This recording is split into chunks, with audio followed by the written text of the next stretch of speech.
Hello and welcome to episode 79 of Chairside Live. Megan, we're not here today. We're not. And we're wearing the same thing we wore last week. Whoa! What a coincidence. Yep. But we're actually on Thanksgiving vacation. We are. As are most of the dentists probably. Yeah. And so we're going back into the vaults. And I want to share a clinical case that I did years ago that we had never actually shared. And so I thought this would be a fun time to kind of show something. It's a little bit of a complicated case. It's a guy with a couple teeth in crossbite, and he wanted to fix his appearance. And so I thought, you know what, I might be able to do this with an orthodontic appliance and some veneers. So I talked to my good friends at Space Maintainers Laboratory, and they kind of walked me through how to do it. I've got some basic orthodontic experience. And so let's take a look at that case. It's a combination of a removable appliance to jump some teeth out of crossbite, and then we're going to use some no-prep veneers to finish up the aesthetic improvement on this patient. So hope you enjoy watching this, and we'll see you next week with a new live edition of Chairside Live. Hi, this is Dr. Michael DeTola, and here's an interesting clinical case that I'd like to share with you. What do you say to this patient when he comes in and says he'd like to have some no-prep veneers because he saw an advertisement on the back of a magazine, and that's what happened with this patient. And I know what he wants. He wants a nice smile, and we've got a good start. We have one tooth that looks good. Tooth number 8 is in the correct position, but tooth number 7, tooth number 9, tooth number 10 are on the wrong side of those lower teeth. And there's a lot of things you can do with porcelain, but you cannot put porcelain on those 3 teeth and magically bring them back into a class 1 relationship. So I knew we were going to need some orthodontic work, so I called my good friends over at Space Maintainer Laboratories and had them design a treatment plan and an appliance for me. And as we look down from the incisal view, you can see those 3 teeth. You can see tooth number 8 is in the correct position. You can see how 7, 9, and 10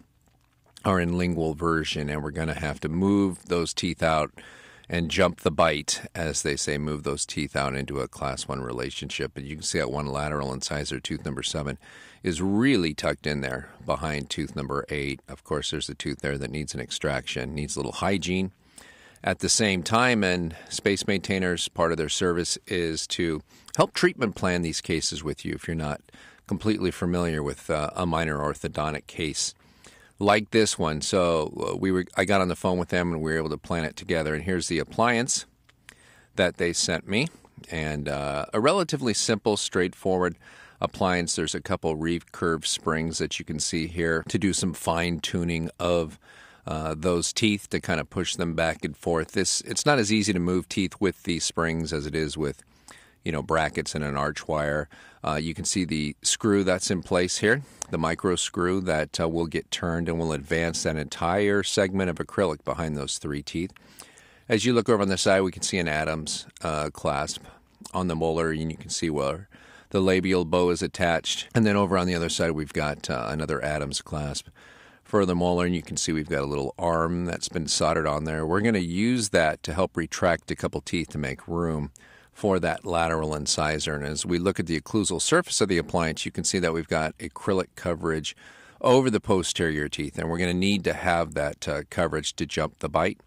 And then they've also sent along a couple of little buttons that we're going to bond to some teeth to help retract it. So the very first thing we want to do is try the appliance in and make sure it fits in the patient's mouth, and that it's not impinging anywhere, and the labial bow's not contacting the tissue, and that it will in fact seat all the way. And it looks good as I look around, and I can see that everything is where it's supposed to be. We've got a nice passive fit. It snaps into place. I always like to, obviously verify this myself before we have the patient try to take it in and take it out. And again, we've got some acrylic pads on the posterior because we're going to have to open the patient's bite if we're going to be able to take these 3 anterior teeth out of crossbite. But we do want to make sure that even though his bite's going to be opened by the appliance, that we're hitting equally on both sides. So we're just checking with a little articulating paper, and he's hitting a little too hard on his left-hand side. So we're just going to relieve a little acrylic here and then put it back in again and want him hitting on the same sides. We know we're going to have to bond a couple of little buttons on, which is not real difficult if you're familiar at all with, bonding composites. This is pretty simple, pretty straightforward stuff to go ahead and bond these brackets on. It's probably a little easier than a lot of the bonding we do in terms of veneers and things like that. So this certainly is not out of the skill set of a general dentist. So we pumice those teeth first to make sure we get all the salivary pellicle and plaque off those teeth. And then I'm just playing here, trying to decide where we're going to place these buttons. We'd like to place it as close to the gingival margin as possible, as opposed to placing it towards the incisal. We have to place it by the gingival margin because of where the arch wire is as it comes across there. You know, if we put it towards the incisal edge, we're really going to tip the tooth towards the distal, and we'd like to move the tooth a little more bodily if we could, as opposed to just tip it to the distal. So we're going to place both of our buttons, apical or gingival, to the arch wire, and so we're etching this area now with just a standard 37% phosphoric acid. And of course, we're leaving the appliance in during this process here because we want to make sure that, in fact, the buttons we bond into place will not interfere with the arch wire. So you could see if we tried to make things convenient and we took the appliance out and bonded these into place. If we did if we bonded those two buttons on too far towards the incisal, when we went to reseat the appliance, it wouldn't fit. And notice, if you will, the acrylic on the two bicuspids on the appliance. You can see how those are really socked in. The first and second bicuspid are completely socked in, and we're not on the cuspid. And we're going to retract the teeth a little bit here with this elastic that we put in place here. So there's actually a little bit of room around the bicuspid, the first bicuspid, that you can't quite see there to move that one back, but that second one has been socketed in. So the buttons have been placed with a dual cure composite, and we're just speeding the acceleration with the light curing unit here. So want to get those buttons on, you know, the mid-facial of the tooth, and in this case we need to stay clear of the arch wire. So this is a 30 fluted finishing carbide burr just being used here to clean up a little bit of excess cement around the buttons. You can see that the patient's had his hygiene challenges over the years, and we don't want to give any irregular areas or anything that might irritate the gingiva. So we're going to try to sneak in between the button here and the gingiva and clean off any cement. You know, it's funny, a lot of times you can go in and flick off cement without even stepping on the rheostat, which I tried to do right there, and then when it wouldn't, I had to fire up the handpiece a little bit and clean off that cement. Just want to get it nice and smooth. We don't want to leave any areas where the plaque might accumulate too quickly. You've seen if you have kids with ortho, you've seen what gingiva does in response to arch wires and plaque around tissue, or brackets for that matter, that are placed close to the tissue. So we're reseating the appliance here to make sure that we don't have any impingement between the arch wire and the buttons, and we shouldn't, because we bonded them into place while the appliance was in place. And then we're taking some elastics just to make sure that we're clear of the arch wire. Remember, on that Adams clasp on the posterior, we had that little arm soldered on, and that's what the back of that elastic is hooked to. And then the front of the elastic is going to those two buttons to pull those teeth back to the distal. Orthodontics is just a lot of pushing and pulling, as it turns out, and it's the mouth is not the static system that we sometimes imagine it to be. The teeth will, in fact, move. So we put the appliance in, and we're not going to make any adjustments on it. And here's appointment number 2, 2 weeks later. And for the first time, we're going to show the patient how to turn the screw. We want to let the appliance settle into the patient's mouth and let the patient get used to the appliance for the first 2 weeks without any changes. Now that it's been 2 weeks and he's worn it, we're going to show him how, by putting this key in and turning the screw, it's going to open the screw 1/4 millimeter each time he turns it. We're going to have the patient do this twice a week. And we always tell them it's on Wednesday and Sunday. And the reason we always tell them Wednesday and Sunday is so if a patient ever calls the office and asks, now, which days am I supposed to be doing it? The answer is always Wednesday and Sunday, because that's when all patients adjusted is on Wednesday and Sunday.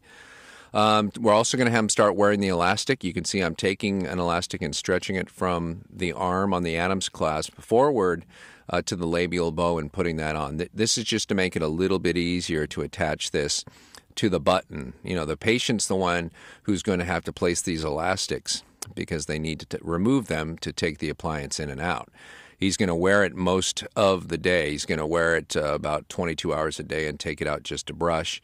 But you can see how it's a little bit easier when the elastic's already attached to the posterior and on that labial bow to put it in and take the elastic and put it on there. And so a pair of tweezers, you know, he's watching with a mirror as I do this, and you can do it with a pair of tweezers or he can do it with his bare hands. 8 weeks later, we're at appointment number 3, and you can see how that anterior acrylic segment has advanced. So again, it's going forward 0.5 millimeter a week as the patient turns it twice a week, and it's still fitting relatively well. As the patient has turned this and it starts to put pressure on those teeth, it might start to slide up on the lingual surface of those anterior teeth, and so sometimes you have to bond little composite buttons on. But so far it's been doing well, and it's been holding place against those teeth, and the teeth have been moving out to the anterior. Teeth 10 and 11, or I should say teeth number 9 and 10, have been moving towards that labial arch wire on the facial. Tooth number 7 is still a little bit locked out by tooth number 8, and you'll see how we address that a little bit later. And here's that same occlusal view with the appliance out, and we can see that teeth number 9 and 10 starting to move. 10 appears to almost be out against the arch wire, and 7 is going to have a little bit of a problem.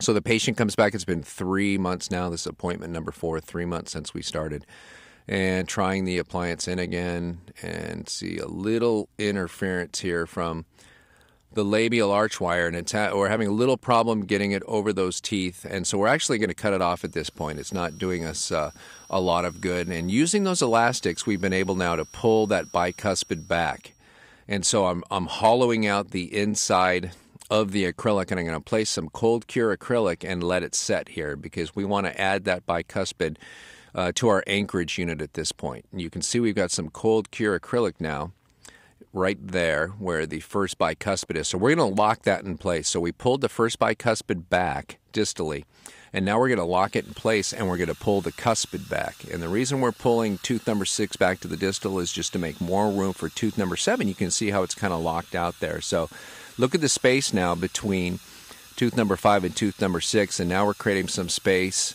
with a finishing burr between 6 and 7. So we've locked in the bicuspid, and so now we're going to pull the cuspid to the distal, and we're going to do this with a power chain. So this is a stronger elastic than we had on before. You know, typically if you hooked a cuspid and a bicuspid together, the cuspid might win that battle. But now we've got that that bicuspid locked into the cold cure acrylic in the appliance so that it can't go anywhere. So that cuspid has no choice but to move to the distal. And so this is nice because the patient can leave this on for the entire 2 weeks. And we were getting the patient back every 4 to 6 weeks before, but now we're getting them back every 2 weeks because this power chain needs to be changed. And you can see the power chain on the right that's been in place for 2 weeks, how deformed it is compared to the new power chain on the left. And so that's kind of the limiting factor here, is the patient needs to be seen again so we can replace that elastic and make sure that we keep that cuspid, tooth number 6, moving towards the distal. Again, we're trying to create space for tooth number 7 to be able to move that to the anterior. And so, you know, it's kind of like sliding beads back on a necklace, if you will, and to make sure the back beads don't come forward, we lock it in with that cold cure acrylic into the appliance. And there's the new power chain. You can kind of see how it's pulling. You can see the size of the hole on the back of the cuspid there as it's pulling towards the distal from that bicuspid, creating more space. And look at that. When you see that view now, you can see we finally have some space between tooth number 6 and tooth number 7. And the space between 5 and 6 has gotten smaller. You can see 7 still impinging a little bit on the distal of tooth number 8, you know, so we do need to create a little more space for it as we push that out. And as we do this, the patient continues to turn the micro screw to advance the teeth. And here it's been 3 months since the treatment began with the appliance out. Patient bites down. You can see cross bites pretty much corrected at this point. We still have some final stuff to do, but there he is 3 months later biting down. And those 3 teeth, tooth number 7, 9, and 10, have gone from being in lingual version out to where they need to be on the facial. And remember, this is a no-prep veneer case. That's what he came in for. And we're going to do no-prep veneers at the end to get rid of some of the alignment problems that you see. So we decide that tooth number 7 needs to move to the distal a little bit as well, because we've got that space between tooth number 6 and tooth number 7. So we're going to move that back and rotate it at the same time just by putting a little bracket on here and then attaching a power chain to this tooth as well. So we've created the space that we wanted by moving tooth number 5 distally and then sliding tooth number 6 back distally. And we can see that tooth number 7 still kind of stuck against the distal of tooth number 8. So what if we were to pull it towards the back, towards the distal a little bit, towards tooth number 6, and at the same time kind of rotate it around? Those would be two desirable movements here. So we're going to go ahead and place a bracket on here again with a dual cure composite, and then just light curing it to speed the set and cleaning any excess cement from around the bracket. And then we're going to go ahead and place that elastic in place. Again, you can see we're locked in there with the bicuspid. Not really worried about the cuspid going anywhere. We're going to make an anchorage unit out of the bicuspid and the cuspid, just in case the cuspid wanted to come forward because it was recently moved to the distal. So we're going to go ahead and tie those two teeth together and make an anchorage unit out of those two teeth. So just a little ligature wire being used to tie the cuspid and the bicuspid together. I guess it's a cheap way of making a molar, if you will, because now we have a multi-rooted tooth. Although the lateral incisor typically doesn't put up much of a fight when it's asked to move. Almost, any tooth provides a better anchorage unit than a lateral incisor. But we're going to go ahead and tie these two together. It's a simple thing to do, just to kind of connect them and make them an anchorage unit, and then attach an elastic to the lateral incisor and retract that and rotate it at the same time. So we trim the ends of the ligature wire and just bend the tip of that so it won't irritate the patient's tongue or the patient's lip, and make sure that it's out of the way, because there's a sharp edge on the end of that wire. And just make sure that it's tucked out of the way so they're not able to play with it or do any harm to any soft tissue. Just a little extra curing now on the bracket on tooth number 7. I don't know, I've been in dentistry 21 years now, and there's no such thing as over curing, so you might as well cure.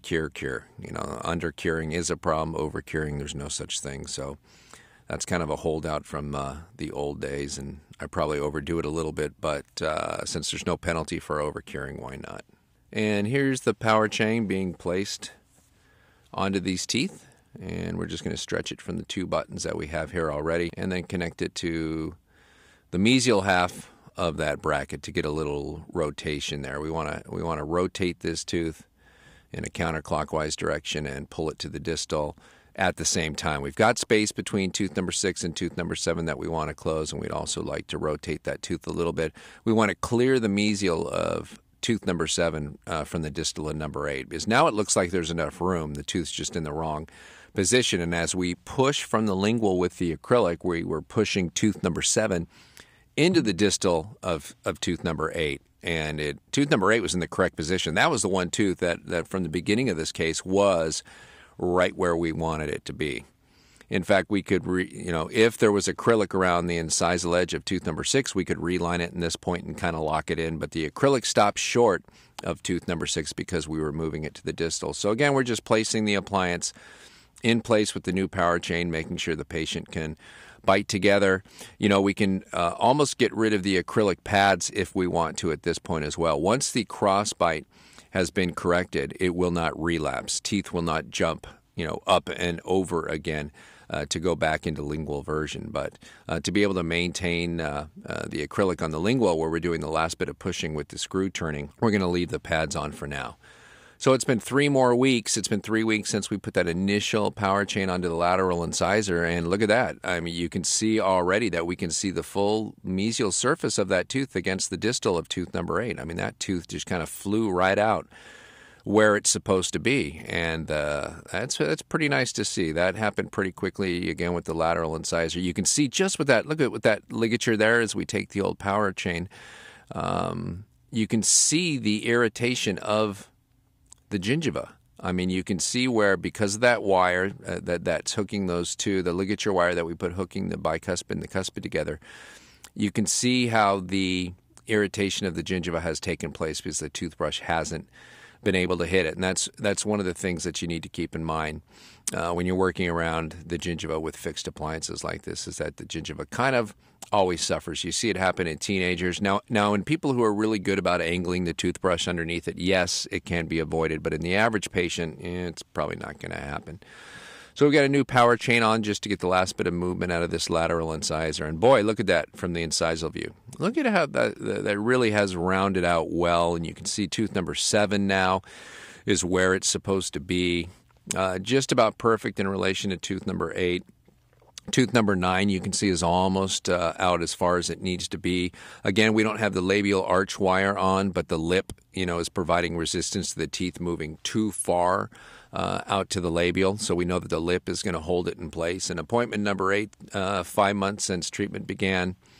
We can see tooth number 10 is a little over-rotated. We're seeing that distal angle there, but we can't really pull that back without a fixed ortho appliance. We're trying to do this all with removable, which always sounds like the easier way to do it. But you see how quickly these teeth have moved. I put the second power chain on and look at it. We've basically overcorrected here at this point, because you can see space between the mesial of tooth number 7 and the distal of tooth number 8. So essentially we kind of corrected a little bit from where we needed to be, and that's fine. That will go back. That will settle where it wants to settle. But with fixed appliances on, like these buttons and these elastics, things move so much quicker than they do with removable appliances.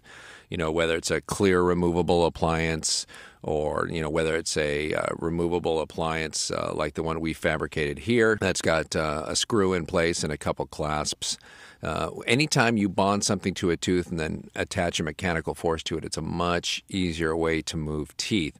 So I think it always seems like to dentists who are unfamiliar with orthodontics, like doing a retainer to do it is going to be easier than putting on a few brackets. And that's not true. It's counterintuitive. When you start attaching things like buttons and brackets to teeth start moving, and they move rather predictably. I actually, having done fixed ortho and removable ortho, think it takes a lot more knowledge and skill to do things with removable appliances.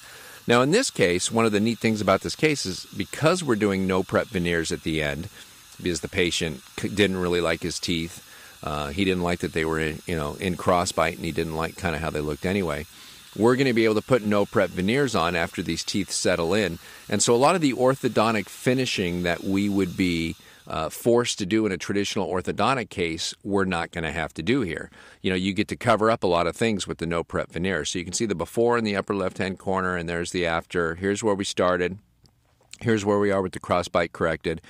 Obviously that's far from a perfect smile. I guess you could find a patient who was okay with that, but and looking at it from the incisal, yes, we've rounded out the arch a little bit and things are in a little better position, but you can see it's still not a great looking smile. We're going to let everything settle into place, and here he's back now. This appointment number 9, 3 months after that, 8 months since treatment began, and here's how things have shaken out. I'm looking at his smile, and we have a conversation, and I say, there's a couple things going on here. Because we moved your teeth so far out of crossbite, we should really do some gingival recontouring in these areas. We really should make these teeth look the same length. We could just slap some veneers on here, but it'd be kind of doing a disservice, and we'd be better served by, recontouring teeth and making it look a little more like tooth number 8. Tooth number 8's almost perfect. It needs just a little more shape in the gingival. We'll probably recontour a little bit there, but I'm checking with the probe to see how much tissue we have. Remember, if you don't want to do crown lengthening, you need to make sure that you have 3 millimeters from the free gingival margin to the crest of the bone. Otherwise, you'll have a biological width violation. So I was probing around there and getting some readings of 4 and 5 millimeters on certain teeth, and so 6 millimeters in some areas. And so I knew I was going to be able to recontour soft tissue and not have to worry about hard tissue like you've seen in some of our presentations before, where we've had to flap it and literally go in and remove bone. The biotemps department was nice enough to make a gingival recontouring stent for me, and you can see as I put it into place, it looks a lot like a product we have called a Smile Transition. And this is going to snap onto the patient's virgin teeth, the teeth he has now, and give us a rough outline of where we'd like the gingiva to be. Obviously, the teeth look big and swollen because it's not meant as any kind of appliance. This is just showing me where the gingiva should be on these teeth in an ideal situation. I may not hit this ideal situation, but I just like to have it marked, ideally where it would be to give me central incisors that are 10.5 millimeters long from the free margin of the gingiva down to the incisal edge of the tooth. And going from that length with the central incisors of 10.5 millimeters of clinical crown, here's what the gingiva on the lateral incisors and the cuspids would look like as well.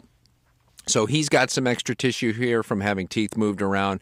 I've already checked, and I know that once I've removed this tissue and put the probe back in, that I am going to have 3 millimeters from the free margin of the gingiva to the crest of the bone, and therefore I'm not going to create a biologic width violation by recontouring this tissue. And I'd like to get the teeth to be a little closer to ideal and uniform length. So I've gone in with my diode laser and recontoured some tissue where it looked appropriate and where I had the space. And I'm using some hydrogen peroxide here just to clean up little tissue tags. It's in an Ultradent syringe, one of the ones you'd use to place like Viscostat or Astringent. And now we're rinsing it all off and taking a look. And you can see it's starting to look a little more natural already than it did when he came in this morning, because we now have teeth that are uniform in nature. You know, I should be using a metal probe here. I don't like sounding to bone with these plastic probes, but the colors just show up so well on the camera that it's better to do. But you can see as you push down to the bone, these plastic probes will deform under the pressure. And you can see them bending a little bit. And when you sound a bone, you're literally pushing down until it stops. This is not a dainty probing process. The patient needs to be anesthetized when this is done. And you need to make sure that you are pushing all the way and you're hitting solid bone. You know, you need to feel it slip through, the tip of the probe slip through the attachment and go to bone. And so it's really more difficult to do with those plastic periodontal probes, but the colors, the 3 millimeter green, shows up so well compared to the reflection from the filming lights on a metal probe that I use those, but I certainly prefer to use the metal probes if I can, and I would suggest you do the same. So we've recontoured some tissue, and now we're just going along and cleaning things up for our master impression. That's the pumice, that's Preppies from Whip Mix. And you can see we're treating this like a real crown and bridge impression. And we see dentists who, because they're no prep veneers, tend to skip this step. But I've got the third hand in place to retract the entire lip as I go around and syringe around the margins of all the teeth that are going to receive the no prep veneers. And again, it's a polyvinyl material. We're not just snapping an alginate. We're not just filling a tray and putting it in the patient's mouth and trapping all kinds of air around the gingival margin. It really does seem sometimes like when it's a no prep veneer, because there's no prepping involved and no cord packing, that dentists really get sloppy with their impression technique. So I'd certainly like to implore you to treat it like a real crown and bridge impression, as we did here, and took a full arch with me syringing around the teeth, especially around the gingival margin, while my assistant put the heavy body material in the tray, and we were able to get it back. So it's been 1 month since the impression was taken. Usually we would, try in restorations at 2 weeks. 2 weeks, the gingiva still had an area or two where it wasn't healthy, so we had the patient continue to rinse with the tooth and gum tonic from Dental Herb Company till the tissue looked good, and that was about 4 weeks later. And I tried in the veneers, give him a mirror. He likes what he sees. He approves of it. And he should. It's certainly a big improvement. I mean, he doesn't have to, but it's certainly a big improvement from what he started with. So now it's time to place the no prep veneers. So again, the Preppies pumice from Whip Mix, which I just absolutely love. We used to buy bulk pumice, and I don't know where we got it. If it was from the lathe in the back where we polish stuff, or it's just nice, creamy pumice that's easy to use. It's consistent. It cleans off, rinses off the teeth really well. There's certain situations where when you rinse it off, most of the time when I rinse off pumice, I'll take a clean cotton roll and just scrub the teeth with it just to make sure that all of it's gone. But that's kind of an old habit. Most of the pumice comes off. You can see with these no prep veneers, I've always said one of the things that I like is you can get the etch on the tissue without causing any bleeding, because of the fact that the tissue is not irritated like it typically is with prep veneers, because of the fact that you've had some temporaries on. But we've got a little issue, in this case, because a patient, as you remember in the beginning, didn't have the healthiest tissue, didn't have the best hygiene. And we did some recontouring of the tissue, and he wanted to put the veneers on after 2 weeks, and I said, no, we need 2 more weeks. And so when we etched this tissue, because of the fact that we did do the laser surgery, and he doesn't have the healthiest gingiva in the world anyway, this is a case where with no prep veneers, you may have to stay on top of that and watch for a little seeping or watch for something at the gingival margin. But again, compared to a prep veneer where you've got dentin exposed at the gingival margin. One of the things about a no prep that's kind of nice, even if a veneer were to leak at the gingival margin, which is always a possibility for any kind of veneer, but even if it were to do that, at least there's no dentin exposed, and it would just be enamel that was getting stained. So I placed that with the surgical suction tip that I always do so we don't kind of contaminate the cement with our fingers. And when I place this on, the Nexus cement is viscous enough so that the veneer stays on the tooth. I take the suction away. You can see it's hanging, it's overlapping halfway to the incisal. And then as I push down towards the tooth, I push towards the gingival with these 2 pine wood sticks. And that's how I like to do this. I like to be able to see what I'm doing, so I do it with the sticks instead of my fingers. And if you put the only no-prep veneers I've ever broken have been when I set it directly onto the tooth and then push straight down against the tooth with a finger or a stick. And that's why I overlap it halfway. I put the veneer on so that half of it's hanging off into space on the incisal. And then as I'm pushing it down towards the tooth, I'm also sliding it towards the gingiva. So we're not just pushing straight down on an ultra-thin veneer. That's the only time that I, and a lot of the dentists that I've talked to, have broken these veneers, is when you put them in place and then push straight down on the tooth. So that's why I like to slide them into place towards the gingival, as you saw there. And then we're doing the tack and wave technique where we just cure for about 1.5 seconds, clean off the excess cement, get it to the gel state, do it on the lingual, and then do a little more curing. And hopefully if you've cleaned it up well enough in that gel state with your Explorer, you should have nothing but bonding agent here. There might be a little resin cement here. This looks to be a little resin cement in between here because I'm struggling just a little bit with my serrated strip. That's clean on the distal. Then we're going to go in with regular floss, glide floss, and then we go in with the super floss, or the 3-in-1 floss, whatever you want to call it. But it's the one that's got the built-in floss threader, the regular floss, and then the Caterpillar, or the soft-looking pipe cleaner that's there, because you can run that through the middle and it pulls out any pieces that happen to be there. So here we are, just, you've seen me do this. There's really not all that much to know about placing no prep veneers. It's pretty straightforward, except that you're always kind of cheating your contact problems to the distal. So always start with 8 and 9 first. Just place 8 and 9 by themselves, and then you can place whatever you want, like the lateral, the cuspid, which is what I like to do, and then the 2 bicuspids, knowing that because there aren't margins on these restorations, that any contact issues you have are going to get pushed to the distal, and it may turn out it's going to be the second bi that all of a sudden doesn't fit. That's the Demi curing light from Kerr. I absolutely love this thing. There are companies talking about 5-second cures, but I don't. That's not where I'm looking to cut time out of my day. As wow, if only curing didn't take so long. I'm looking for ways to make crown preps efficient, anesthesia efficient. My assistant can sit and cure it from now till the cows come home. So it's not a big thing for me to go, wow, I want to do 5-second curing.